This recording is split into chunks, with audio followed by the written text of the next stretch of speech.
MR constructions వాళ్ళు గుంటూరుకు 3 వైపులా 3 మంచి అపార్ట్మెంట్స్ నిర్మిస్తున్నారు. లాంలో రాధాకృష్ణ, గుజ్జనగూడలో యువి అర్బనైట్, తెనాలి రోడ్ లో కేవీ రెసిడెన్సీ. ఎంఆర్ కన్స్ట్రక్షన్స్ మీ ఇంటిని అందంగా నిర్మిస్తాం.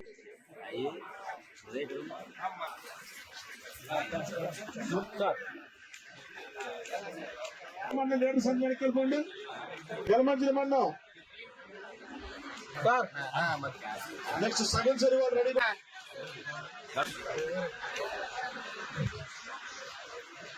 జక్కంపూడి సత్యనారాయణ చెక్కులు తీసుకునే ఎవరు వెళ్ళకు.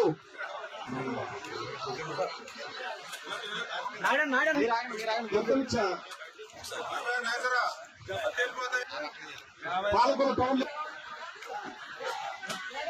నెక్స్ట్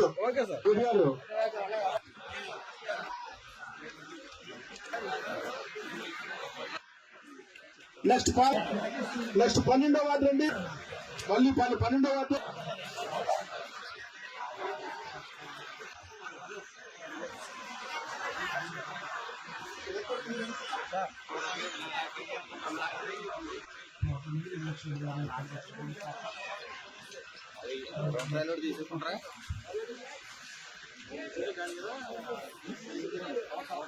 ఈరోజు పాలకొల్లు నియోజకవర్గంలోని ఎవరైతే ఆసుపత్రులకు వెళ్ళి వైద్యం చేయించుకుని ఆ వైద్యం ఖర్చుల నిమిత్తం బిల్స్ ఏవైతే అందజేశారో వాటి నిమిత్తం ఈరోజు మరి వాళ్ళకి సీఎంఆర్ఎఫ్ నుంచి ముఖ్యమంత్రి సహాయ నిధి నుంచి ఈరోజు 28 మందికి మరి 12,60,000 రూపాయలు ఈరోజు వాళ్ళకి ఉచితంగా సాయం అందించడం జరిగింది. మరి ఏదైతే దయవుంచి మీరందరూ కూడా గుర్తుపెట్టుకోవాలి, ఈ రోజనే కాదు ప్రతి వారం కూడా. ఈరోజు ఆదివారం, గత ఆదివారం అంటే వారం రోజుల క్రితమే ఇక్కడ 83 మందికి 65 లక్షల రూపాయలు ఇచ్చాం. 83 మందికి 65 లక్షల రూపాయలు ఇచ్చి వారం రోజులు గడవక ముందే మళ్ళీ మీకు ఈరోజు మరి 12,60,000 అంటే ఇట్లా వారం కూడా మరి లక్షల మీద ఈరోజు మీకు ఆ సాయం అందజేస్తున్నామని అంటే ఈ తెలుగుదేశం, జనసేన, బీజేపీ ప్రభుత్వం వచ్చిన తర్వాత మీ ఆరోగ్యం పట్ల, మీ సంక్షేమం పట్ల ఎంత చిత్తశుద్ధితో పనిచేస్తుంది ఒక్క ఆలోచన చేసుకోండి. గతంలో కూడా మీరు 5 సంవత్సరాల వైఎస్ఆర్సీపీ పాలన చూశారు. పట్టుమని 10 మందికి ఇచ్చినటువంటి పరిస్థితి ఆ రోజు లేనిటువంటి పరిస్థితి.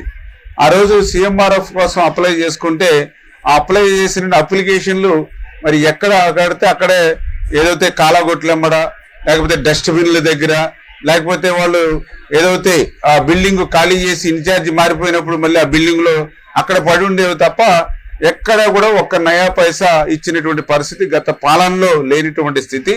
కానీ ఈరోజు ఒకటే ఆలోచన, ఈరోజు ఈ ప్రభుత్వానికి మీ ఆరోగ్యం కుదుటపడింది, కానీ మీ ఆరోగ్యం కోసం మీరు తెచ్చినటువంటి అప్పులు ఏవైతే ఉన్నాయో అవి తీర్చకపోతే ఇంటి దగ్గర మళ్ళీ అది ఒక మర్యాద కింద ఉంటుంది మీకు. అందుకని అటువంటి బాధ, కష్టం మీకు ఉండకూడదని, ఈ రాష్ట్రానికి కష్టాలున్నా, ఈ రాష్ట్రానికి ఇబ్బందులున్నా కూడా మీకు ఆ ఇబ్బందులు ఉండకూడదని ఇంత పెద్ద ఎత్తున ఈ యొక్క ముఖ్యమంత్రి సహాయ నిధుల తరపున మీకు అందజేస్తున్న విషయాన్ని మరొక్కసారి మీ అందరికీ కూడా తెలియజేసుకుంటున్నాను.